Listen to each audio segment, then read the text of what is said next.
차은경 변호사. 해고해. 정우진은 갑작스럽게 호출한 오대규가 차은경 변호사의 해고를 지시하자 이게 무슨 말인가 싶어 황당할 수밖에 없었고 바로 오대규의 말에 반박을 하기 시작했습니다. 대표님, 그게 지금 무슨 말씀이십니까? 차은경 변호사 이혼 소송할 동안 자신의 업무를 소홀히 한 것도 하나 없고 높은 승소율을 보여주었습니다. 게다가 본인 이혼 소송도 수월히 마무리하고 이제 업무에 본격적으로 복귀해서 우리 대정로펌을 이끌어갈 헤드 변호사인데 그런 변호사를 밑도 끝도 없이 해고하라니요?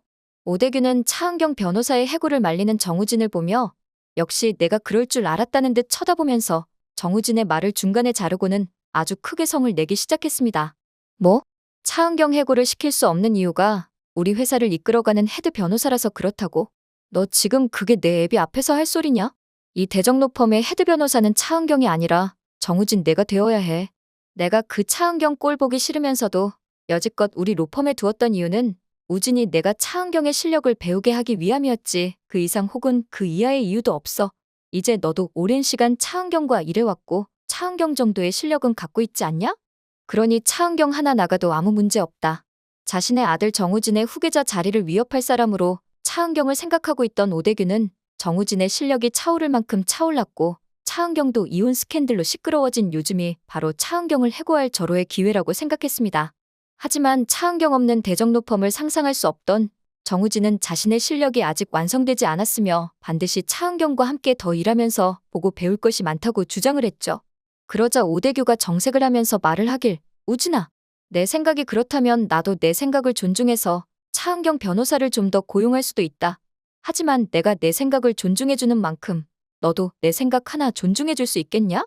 정우진은 아버지가 무슨 말을 하든 차은경과 함께 있을 수 있게만 해준다면 다 들어드릴 수 있다고 생각을 했어요. 하지만 오대규가 하는 말은 충격적인 말로 정우진이 절대 들어줄 수 없는 것이었죠. 그것은 바로 이혼한 차은경이 싱글이 되었지만 절대 그녀와 미래를 함께하지 말란 말이었어요. 그리고 오대규는 단호한 목소리로 말하길, 내가 차은경을 사랑하는 걸 알고 있었고 차은경이 결혼한 뒤에도 마음을 접지 못하고 늘 차은경 주위를 맴도는 것도 보고 있었지만 차은경이 너에게 마음을 주지 않았기에 내 그냥 내버려둔 것이었다. 하지만 이제 차은경도 싱글이 되었고 너도 이전보다 용기 있는 남자가 되었으니 둘이 다시 잘 될 일밖에 남지 않았잖냐. 하지만 난 내가 이 대정로펌을 키우는데 도움이 될 만한 가문과 결혼하기를 원한다. 사랑 따위 그거는 개나 주라고 그래. 정우진은 오대규를 경멸하는 눈빛으로 쳐다보았고 정우진의 엄마를 사랑했으면서도 대정로펌을 키우기 위해 큰 기업의 딸과 결혼하고 자신을 혼외자로 만든 아버지 오대규를 절대 용서할 수가 없었습니다. 한편 이러한 사실을 전혀 모르던 차은경은 한유리 변호사와 단둘이 남아서 술을 한 잔 더 하며 정우진 변호사에 대한 이야기를 나누는 중이었어요. 한유리는 차은경이 정우진에 대해서 어떻게 생각하고 있는지가 너무 궁금했고 이에 대해 질문을 했습니다. 정우진 걔는 항상 너무 유해해. 걔는 그게 문제라서 재판할 때도 쓸데없는 사람들 입장까지 다 고려하더라고. 재판하는데 판사 입장이 뭐가 중요해? 우리는 의뢰인의 이익만을 고려하면 되는데 말야. 차은경은 정우진을 걱정하는 것을 넘어서 어찌 보면 조금 답답해하는 면도 있어 보였어요. 근데 정우진 걔는 재판만 그리 유한 게 아니라 인생 자체도 그렇게 유하게 사는 거 알아? 술에 술 탄 듯 물에 물 탄 듯 항상 자기 자신보다 다른 사람을 먼저 배려하니까 너무 착해. 너무 선해 사람이. 근데 그런 면이 나하고는 좀 안 맞았던 것 같아. 난 나처럼 이기적인 사람이 잘 맞다고 생각했거든. 그래서 김지상 그 자식하고 결혼한 거기도 해. 겉으로는 유한 척하지만 속내는 이기적이고 좀 못된 면이 있기도 하고 그런 게 나랑 비슷해 보이기도 했고 그래서 정우진이 나 좋아하는 거 알면서도 저렇게 착한 남자한테 상처를 줄까봐 덜컥 겁이 좀 나더라고. 그냥 나랑 비슷한 깜냥인 사람과 결혼하자. 그래서 성급하게 김지상과 결혼한 건데 물론 지금은 그런 생각을 한 내 자신을 아주 호되게 혼내주고 싶지만 말이야. 하지만 차은경은 정우진이 근처에서 이 모든 이야기를 다 듣고 있을 거라고는 생각지 못했습니다. 아버지 오대규로부터 충격적인 이야기를 듣고 차은경이 생각나서 달려온 정우진은 차은경이 자기 이야기를 하는 걸 듣고 가까이 가지 못하고 멈칫했던 것인데요. 정우진은 여지껏 자신의 진심을 차은경이 하나도 모른다고 생각했었는데 생각해보니 그럴 수가 없던 것이었죠. 차은경은 눈치가 매우 빠른 사람이었으니까요. 어쩌면 차은경이 자기 마음을 모를 거라고 생각했던 건 정우진의 자기 방어 기제였고 그렇게라도 생각해서 차은경 옆에 있고 싶은 욕심이 아니었던가 생각되었습니다. 정우진은 속으로 혼자 말했어요. 나 그렇게 착한 놈 아닌데 선배가 오해를 해도 단단히 오해했구만. 이기적인 걸로 치면 내가 김지상 그놈보다 훨씬 더 이기적이고 못될 수도 있는데 그걸 드러냈어야 선배랑 연결될 수 있던 건가? 나도 참 바보 같았네. 정우진은 차은경이 청첩장을 주던 날을 떠올렸습니다. 너무 바쁘던 어느 날 차은경이 갑자기 결혼한다고 했었죠. 차은경이 건네주는 청첩장을 받고 정우진은 이게 말이 되냐면서 황당해했었고, 차은경은 내가 결혼하는 게 말이 안 되는 거냐면서 오히려 더 당황해하는 모습이었는데요. 그때 정우진은 말하길, 아니 제일 빨리 나오는 김밥만 먹는 사람이 언제 연애를 했냐고요? 상대방과 자기가 잘 맞는지 깊이 생각하지 않고 그냥 요리를 해서 나랑 딱 맞다고 말하는 차은경을 보면서 정우진은 기가 찼어요. 진짜 어이없는 대답인 거 알아요? 말이 더 길어질 것 같자 차은경은 자리에서 일어나면서 정우진의 말을 잘라버렸어요. 정변 꼭 올 거지? 일어나자. 너도 빨리 결혼하고 항상 효율적인 것을 중시하는 차은경은 이미 정해진 결혼에 대해 갑론을박하는 것보다 그냥 후딱 해치워버릴 생각뿐이었습니다. 법률서면 하나씩 집중해서 해치우듯이 그렇게 결혼한 차은경은 결국 이혼 변호사라고 해서 사람을 잘 보는 건 아니란 걸 깨닫고야 말았죠. 평범하게 이기적인 줄 알았던 남편 김지상은 개쓰레기같이 이기적인 놈이었잖아요. 따라서 차은경은 이런 호된 경험을 통해서 이제라도 남자 보는 눈을 기를 수 있게 되었고, 그렇게 정우진과 다시 잘 될 가능성이 있었는데 이런 일이 벌어질까봐 걱정한 오대규가 두 사람 사이의 가능성을 아예 차단하고자 차은경의 해고를 계획하고 있던 것이었습니다. 차은경과 정우진이 잘 될까봐 걱정되어 일부러 김지상과 맞선을 보게 해서 차은경의 인생을 꼬아버린 오대규다운 행동이었죠.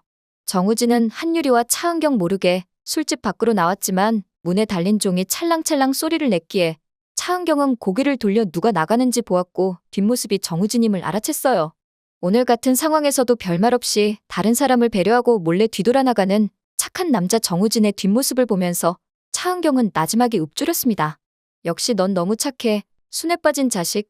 제이는 엄마 차은경과의 사이가 좋아지면서 엄마가 연애도 하며 행복해지면 좋겠다는 생각이 듭니다. 차은경에게 미안한 마음을 갖고 있었던 제이는 누구보다도 엄마의 행복을 바랬습니다. 엄마는 남자친구 없어? 그러자 차은경이 미소 지으며 대답했어요. 남자? 엄마한테는 제이가 있는데 남자친구가 필요한 이유가 없지.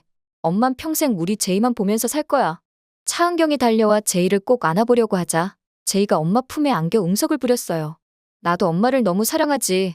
하지만 난 남자친구가 더 좋을 것 같은데? 요즘은 중학교만 가도 다 남자친구 있대? 근데 엄마 혼자 솔로로 지내면 내가 너무 부담스러워서 앞으로도 연애를 못할 것 같단 말이야. 그니까 나를 위해서라도 남자친구 만들면 안 될까? 그렇게 차은경을 설득하기 시작하던 제이는 요즘 종종 만나는 한유리까지 만나서 엄마 근처에 괜찮은 남자가 없냐고 물었어요. 그렇게 한유리는 제이의 당돌한 질문을 듣고 자기가 평소에 생각해오던 남자 하나를 추천했죠. 엄마 주변에 엄마를 끔찍이 아끼고 챙기면서 대형 로펌의 후계자로 내정될 만큼 능력도 있는 그런 멋진 남자가 하나 있기는 하지. 차 변호사님께서도 호감 있어 하시고 둘이 공유한 추억도 참 많고 안 이어지는 게 이상할 만큼 잘 맞는 그런 분이야. 제이는 한유리 변호사의 이야기를 들으면서 그 사람이 정우진임을 간파했어요. 정우진 변호사님 말씀하시는 거예요? 한유리는 깜짝 놀라서 어떻게 아냐고 물었고 제이는 자기는 원래 모르는 게 없다면서 괜히 리틀 차은경이겠냐고 우쭐대었죠. 그렇게 정우진과 차은경의 로맨스를 많은 사람들이 바라고 있을 동안 오대규는 차은경이 이혼 소송 때문에 회사에 끼친 손해를 하나하나 계산하면서 그녀를 해고할 준비를 착착 해나가기 시작했습니다. 그렇게 차은경은 해고를 당했고 차은경의 빈자리를 크게 느낀 한유리는 차 변호사님이 여기 계셨으면 좋았을 거라고 한숨을 쉬면서 일을 해나가기 시작했습니다. 차변 없어도 빈자리 티도 안 나게 잘 돌아갈 테니 걱정 말라는 오대규의 말과는 다르게 대정로펌의 직원들은 모두 차 변호사를 그리워했죠. 이런 사실을 전혀 모르는 차은경은 나 어떡하지? 아무도 날 필요로 하지 않는 것 같은데 라면서 슬퍼했지만 그건 사실이 아니었어요. 이미 정우진과 한유리 그리고 전은호까지 더 이상 오대규를 리더로 모시지 않고 차은경을 따르기 위한 비밀작전을 수행 중이었으니까요. 그렇게 네 사람은 대정로펌의 경쟁 상대가 될 만한 차은경 로펌을 설립하게 되었습니다. 차은경의 속마음을 알게 된 정우진은 자신이 그렇게 쉽게 상처받지 않는 남자란 걸 차은경에게 보여주기 시작했고 용기를 내어 고백했습니다. 차은경, 이제 나랑 결혼해줄래? 갑작스러운 정우진의 고백에 놀란 차은경이 당황해하자 정우진은 그녀를 꼭 껴안고 키스를 하기 시작했습니다. 처음에는 당황하던 차은경이었지만 이내 함께 키스를 하기 시작했습니다. 그렇게 두 사람의 일일이 시작되었습니다. 오늘 영상 재밌으셨다면 구독과 좋아요 부탁드려요.